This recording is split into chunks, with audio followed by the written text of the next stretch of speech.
Hello friends, how are you. आशा रखता हूँ अच्छे होंगे।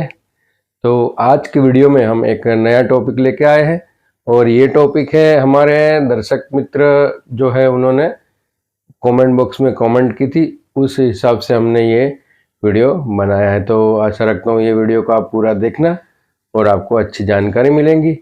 तो आज का जो हमारा टॉपिक है वो नाड़ी दोष के बारे में है। आप सब जानते हैं कि हम हमारे जो कुंडली का है वो मतलब शादी के समय कुंडली का मिलान करवाते हैं। तो जो युवक और युवती का कुंडली का मिलान होता है उसमें मंगल आदि देखा जाता है, लेकिन साथ में अष्टकूट गुण मिलान भी देखा जाता है। तो वो अष्टकूट गुण मिलान जो है उसके अंदर में एक नाड़ी का भी तत्व है, जो मतलब दोनों वर वधु की नाड़ी को मिलाया जाता है और उसके बाद में निर्णय लिया जाता है कि ये संबंध करने जैसा है कि नहीं। तो हम ये देखेंगे कि नाड़ी दोष कैसे लगता है, क्योंकि नाड़ी दोष के बारे में बहुत सी मिथ्या और मिथक भ्रम फैला हुआ है। तो मैं आपको बताऊंगा कि शास्त्रकारों का और विद्वानों का मत है, ज़्यादातर विद्वानों का और शास्त्र का एक ही मत है कि नाड़ी दोष जो है वो ब्राह्मणों को ही लगता है और अन्यतर ब्राह्मणेतर वर्णों में नहीं लगता है। पर फिर भी बहुत से विद्वानों ने मतलब उन्होंने शास्त्र में बताया है कि अगर नक्षत्र का चरण जो वर वधु मतलब जो युवक और युवती मेल फीमेल का जो नक्षत्र का चरण होगा उसके आधार पे भी नाड़ी दोष डिसाइड किया हुआ आता है। तो वो डिसाइड कैसे करते हैं, तो जैसे आप जानते हैं कि एक नक्षत्र में 4 चरण हैं और 4 चरण मतलब हर एक नक्षत्र के 4 चरण होते हैं और 3 नक्षत्रों को मिला के एक राशि बनती है। तो राशि में आवश्यक है 3 नक्षत्र ही होते हैं, उनके चरण कितने भी हो, लेकिन 3 नक्षत्र कंपलसरी एक राशि में होते ही है। तो अब जो नक्षत्र के 4 चरण हैं उनमें से युवक और युवती जैसे मेल और फीमेल का जो नक्षत्र का चरण है उसका जो टोटल है सम, मतलब जैसे मेल का नक्षत्र है पूर्वा फाल्गुनी तृतीय चरण और फीमेल का है मघा द्वितीय चरण। तो ये मैं एग्जांपल दे रहा हूँ। तो जैसे एक का द्वितीय चरण और एक का तृतीय चरण, तो वो टोटल हो गया 5। तो जो टोटल 5 होगा उसके हिसाब से आपको ब्राह्मणेतर वर्ण में भी नाड़ी दोष लगेगा। जैसे और एक एग्जाम्पल बता दूं कि किसी मेल का नक्षत्र है 4, नक्षत्र का चरण 4 है, अश्लेषा नक्षत्र का चौथा चरण है और फीमेल का पूर्वाषाढ़ा का प्रथम चरण है। तो 4 और 1 भी उनका टोटल हो गया 5। तो इन सिचुएशन में ब्राह्मणेतर वर्णों के लिए भी जो जातक है जो अपना कुंडली मिलाने में श्रद्धा रखते हैं शास्त्र में और कुंडली मिला के ही संबंध का विचार करते हैं, तो उनको ये जानकारी मिलेगी कि आप ये जानेंगे कि जैसे ये नक्षत्रों के चरण के टोटल के आधार पे भी आपको एक मध्यम नाड़ी दोष लगता है। बहुत से शास्त्रकारों का ये मत और विचार है। तो इस तरह से हमको नाड़ी दोष के बारे में 2 कुंडली मिला के देखना है। तो आपको जैसे किसी भी ज्योतिष के पास या मतलब ऑनलाइन आप चेक करते हो तो आपको ये चीज़ ध्यान रखनी है, अपनी अपनी जब कुंडली मिलाते हो आप दोनों की, तो ये ध्यान रखना कि दोनों की नाड़ी एक है। और नाड़ी तो एक है, चलो वो तो है ही, दोनों की नाड़ी एक होगी तो नाड़ी दोष लगेगा, लेकिन ब्राह्मणों को लगेगा। तो आप ब्राह्मणेतर वर्ण में भी होंगे तो आप देखना कि आपकी नाड़ी एक है, पर फिर भी अगर नाड़ी तो एक है पर नक्षत्र के चरण अगर 5 टोटल में नहीं आते, जैसे किसी का नक्षत्र का चरण 1 है और दूसरे का नक्षत्र का चरण 2 है, तो वो 1 और 2 3 हुआ।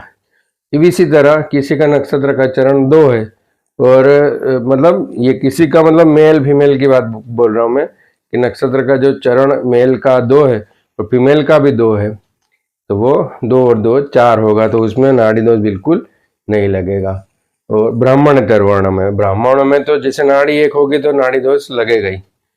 तो ये ब्राह्मणेतर वर्ण के लिए ये गणित है। एक का नक्षत्र का चरण 3 हुआ और दूसरे का प्रथम हुआ तो भी 3 + 1 = 4, तो वो नाड़ी दोष नहीं लगेगा। तो इस हिसाब से हम अष्टकूट मिलान में कुंडली मिलाते हैं। कुंडली के जो 8 आयाम है अष्टकूट, उसमें गण, नाड़ी, वर्ण, भ्रुकूट इत्यादि जो 8 तत्वों का मिलान होता है, उससे गुण मिलान कोष्टक बनता है। उसमें एक नाड़ी मिलान भी एक बहुत आवश्यक आयाम है, आवश्यक तत्व है, जिसको मिलाया जाता है कुंडलियों में, तो वो नाड़ी मिलाते हैं।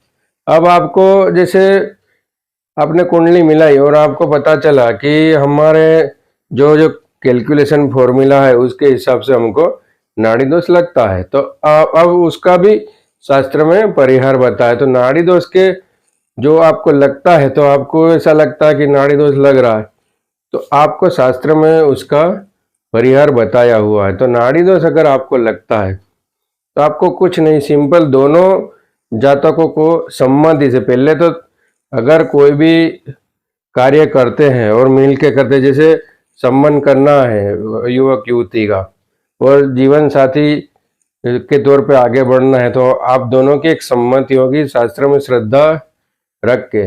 आपको शास्त्र में बताया हुआ कि महामृत्युंजय विधान, मतलब महामृत्युंजय का जो जाप है वो 1.25 लाख जाप करवाना है, दोनों को मिलकर संकल्प देना है।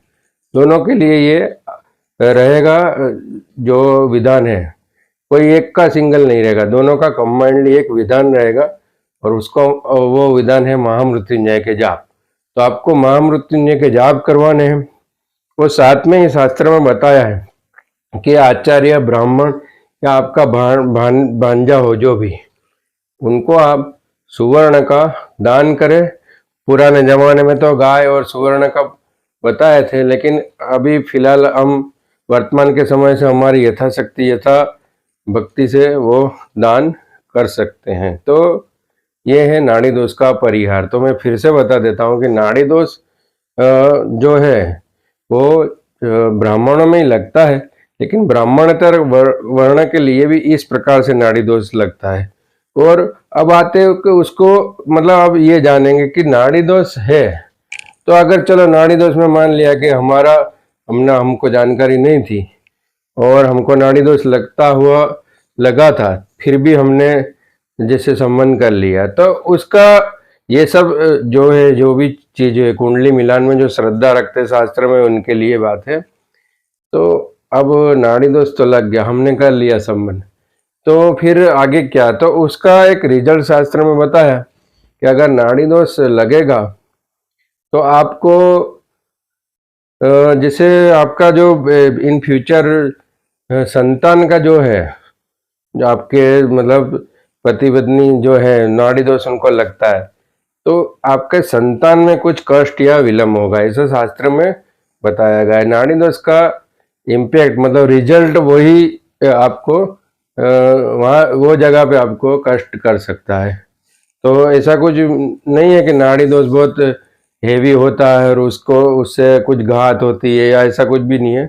आपको संतान के लिए कुछ कष्ट उत्पन्न हो सकता है, या विलम्ब हो सकता है, या मतलब सीजर से हो सकता है, कुछ भी, मतलब संतान से रिलेटेड कष्ट हो सकता है। और अगर आपको ये जानकारी मिली संतान में विलम्ब हो, तो फिर आपने फिर से शादी के बाद भी कुंडली बहुत से लोग दिखवाते हैं, तो उनमें ये जानकारी प्राप्त हुई, तो उस टाइम भी आप ये विधान करवा सकते हो। ऐसा जरूरी नहीं है कि शादी के पहले ही करना, तो शादी के बाद भी अगर संतान में विलम्ब या कुछ कष्ट होता है, तो नाड़ी दोष का विधान करके आप उसका सॉल्यूशन कर सकते हैं। तो नाड़ी दोष के विधान में आपको महामृत्युंजय का जप और यथाशक्ति सुवर्ण का दान, आचार्य, ब्राह्मण या गुरुजन कोई भी हो आपका, या भांजा हो, आखिर में उसको आप ये दान कर सकते हैं। तो नाड़ी दोष कोई ऐसा मतलब कोई बड़ा मुद्दा नहीं है कुंडली मिलान में, लेकिन है, दोष लगता है तो उसका क्या रिजल्ट होता है और उसका निवारण कैसे किया जा सकता है, ये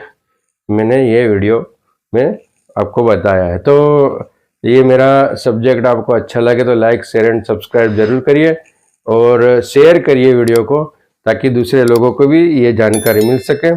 और कमेंट बॉक्स में कमेंट करिए, ताकि मैं जैसा आपका जो विचार है, आपकी कमेंट के आधार पर नया वीडियो बनाऊंगा। और बेल आइकन जरूर प्रेस करिए, ताकि आपको नए नए वीडियो की जानकारी मिलती रहे। तो फिर से चलिए आगे दूसरे वीडियो में हम आगे के वीडियो में और दूसरी जानकारी लेके आपके सामने हाजिर होंगे। नमस्कार।